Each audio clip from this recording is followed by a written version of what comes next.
që nuk I beson askush, janë edhe më të rëndësishme, ose më saktë në ndjellin më shumë gëzim edhe shtojnë, le të themi, atë besimin për të vazhduar më tej.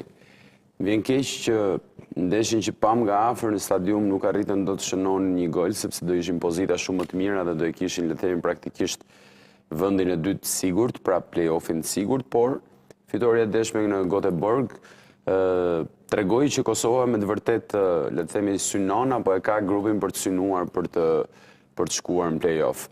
Kur hodh shorti Esmeralda dhe kur u ndan, le të themi, goglat, askush nuk e mendonte që Kosova do ishte një ndër dy skuadrat që do kualifikohej, apo sepse po ti marrësh në letër, Suedia, Slovenia, qoftë edhe Zvicra janë skuadra më cilësore se Kosova.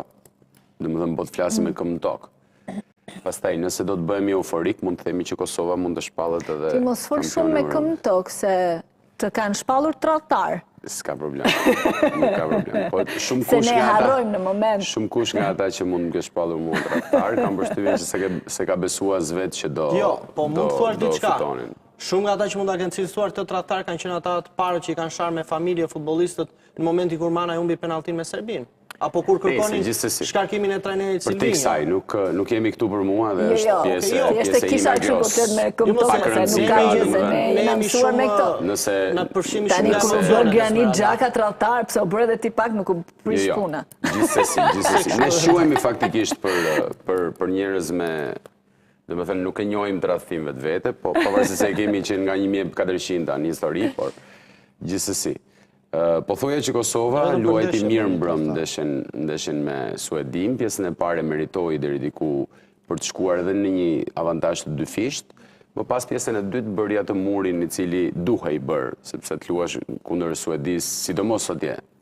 Ishte më e vështirë edhe pse atmosfera ishte pro Kosovës, sepse shumë shqiptarë dihet, edhe sidomos shqiptarët e Kosovës, një pjesë e madhe e tyre jetojnë në Suedi dhe unë kisha edhe disa informacione që do organizohej diçka madhështore atje dhe siç e pam edhe vetë, u shpalos një flamur gjigant I organizuar nga le të themi, nga një numër djemsh apo atletarësh që jetojnë prej vitesh edhe punojnë atje.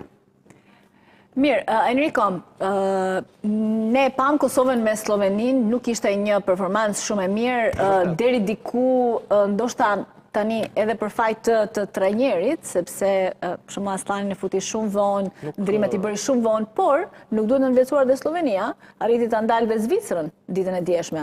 Po nuk besoj se kjo përbën ndonjë kjo çështja sepse lexova pak edhe këtë. Nuk është se nga Zvicra për mua më mirë do duhet fitonte sepse I linte pas ekipet e tjera, sepse nuk po them që është pikë para. Është fitoi Zvicra, po them që Slovenia nuk është një ekip edhe aq për të nënvlerësuar. Por që barazimi I Slovenisë nuk I vlen as pak Kosovës mendimin tim, sepse Kosova mund të provoj dhe le të themi do të dëshironte, gjithë do dëshironin vendin e parë. Por gjasat janë të pakta. Më ka habitur vërtet dje Slovenia me atë çka I ka treguar, mise më tepër, por ja gjithë kohës po shikoja ndeshjen e Kosovës me shumë drejtë dhe me shumë dëshirë dhe pak momente mund të kenë para atë çka ndodhte në një lojë shumë të gjeshur, shumë të mbyllur do ta konsideron Slovenisë që është futur në lojë për atë rezultat që mori në fund për një pikë që nuk I vlen.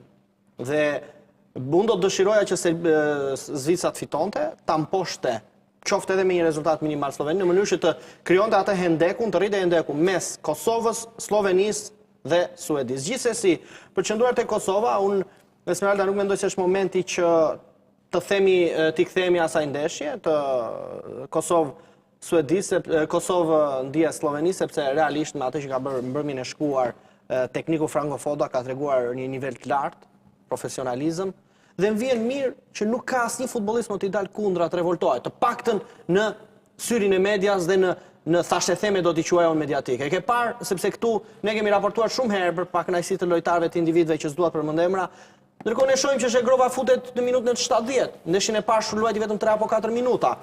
Herën e parë Fisika Aslani luajti me vonesë. Këtë radhë provoi rotacionin. Pra, shohim që lojtarët I binden dhe janë vetë lojtarët parë që besojnë shumë tek trajneri.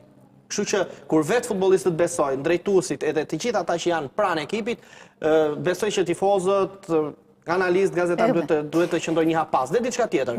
Po të shikoni, të hap informacionit që kur ka ardhur Franco Foda, shikoni sa shumë ndryshime ka bërë në listë 1 dhe në formacion 2. Dhe atë po thoshte që më vjen mirë që kanë bërë kaq shumë ndryshime në listën e kombëtares, në formacionet e para të kombëtares, dhe lojtarët janë të gjithë në ekuilibër dhe janë të gjithë në rend me njëri tjetrin dhe të gjithë po paraqiten shumë mirë. Kjo e bën diferencën. Kjo ide që ka luajtur lojtar vendas, ka luajtur lojtar që luajnë në Europë, në Ballkan, në gjithë secili sipas meritës. Dhe patjetër, sipas meritës dhe diçka se e thash dhe e di kur ishte zotja tim, dhe formës, nëse forma është kryesorja, nëse ai vjen në formë. Po merita forma Jo se ka lojtar që nuk jeni jashtë formës. Në kombëtare se tani. Të flasim realitetin, Zhegrova nuk ishte në formë. Ndaj dhe në 2 ndeshjet nuk luajti. 4 minuta e futi drejt. Kështu që në ndeshjen e parë 4 minuta e futi. Pikërisht. Ka mbështetjen vetëm për të bërë qefin edhe 4 minuta u fut vetëm për të bërë qefin tifozërisë. Kjo pra është aq po themi në përpjesësim të drejtë, pra trajneri me formën e lojtarëve, me vetë lojtarët dhe kjo shumë gjemi, dhe them kjo ka qenë çelësi suksesi, mendoj. Ledio, përveç asaj që ke për të thënë, edhe shanset e Kosovës për të kualifikuar. Po, absolutisht janë të larga. Shiko, Kosova shkon luan një ndeshje me Sloveninë në Sloveni, ku Slovenia renditet në vendin e 3 me 4 pikë, ndërkohë Kosova në vendin e 2 me 7 pikë. Një fitore e Slovenisë atje i zbet deri diku shanset për vajtjen në play-off, për vetë faktin sepse